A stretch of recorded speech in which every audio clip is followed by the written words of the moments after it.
الحمد لله وحده والصلاة والسلام على من لا نبي بعده আল্লাহ তাবারক ওয়া তাআলার মহান দরবারে জানাই অপরিত তারিফ ও প্রশংসা যে মহান রব আজকে 11 দলীয় ঐক্যজোট নতুন বাংলাদেশ বিনির্মাণের একটি প্রচেষ্টা নিয়ে নির্বাচনের প্রচারণায় নেমেছেন। সেই সুবাদে আজকে বেরোহালি এটা কয় নম্বর 3 নম্বর ওয়ার্ডের অফিস উদ্বোধন এবং পথসভার সম্মানিত সভাপতি এবং বাংলাদেশ জামাত ইসলাম তথা বাংলাদেশ খেলাফত মজলিসের সর্বস্তরের নেতৃবৃন্দ সকলকে জানাই মোবারকবাদ।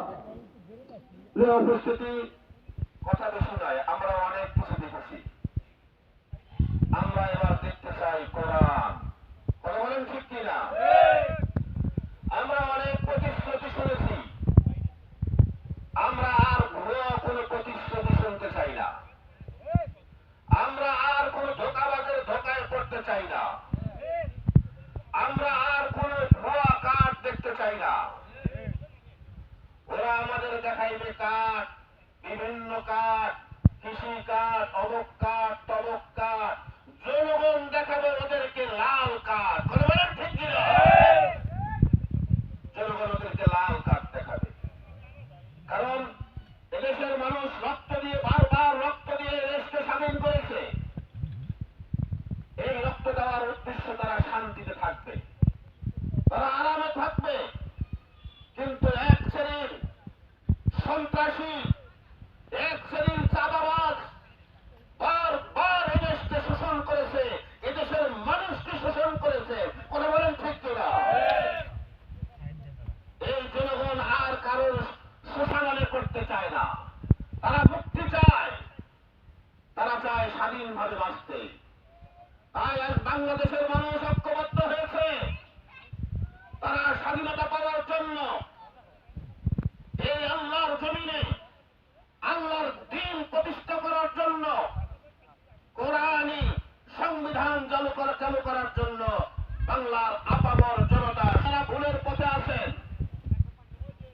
এখনো যারা বিভিন্ন পথে আছেন, আসুন, ইসলাম একটা উদারপন্থী দল। ইসলাম একটা উদারপন্থী দল। 1000 বছরের কাফের ইসলামে আসলে আল্লাহ তারে মাফ করে দেয়।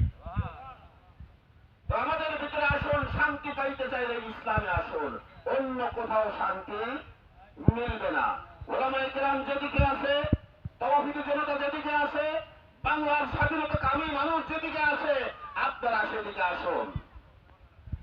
আমরা এই 5ই আগস্টের ছাত্র জনতার অভ্যুত্থানের পরে, অনেক শহীদের রক্তের পরে আমরা যে দেশ পেয়েছি, আমরা ভেবেছিলাম মনে হয় এখন দেশে শান্তি আসলো। কিন্তু আমরা কি দেখতে পাচ্ছি? এখন বাস স্ট্যান্ড গুলো কাদের দখলে? বলেন তো, কোন হুজুরদের দখলে? কোন ইসলামী দলের দখলে? এখনো যারা বাস স্ট্যান্ড দখল, পুকুর দখল, বিভিন্ন কিছু দখল, এখনো যারা চাঁদাবাজির ভিতরে আছে, ওরা আমাদের স্বপ্ন শোনায় এই দেশ থেকে চাঁদাবাজ তাড়াবে। একটা কথা আছে না, চোরের মায়ের। তো আমরা এই সমস্ত বলি শুনতে চাই না। এখনো যারা চাঁদা তোলার তারাই আছে, তারা কি চাঁদাবাজ তাড়াবে? ক্ষমতায় আসার আগে যারা এভাবে চাঁদা খাচ্ছে, ক্ষমতায় আসলে তো শিকড় সহকারে খাবে। তো তাই আপনাদের উদাত্ত আহ্বান জানাচ্ছি, ওদের মিথ্যা ভূয়সী কথা না শুনে ওলামায়ে কেরাম যেদিকে, হাফেজ আলেম যেদিকে, মুসলমানরা যেদিকে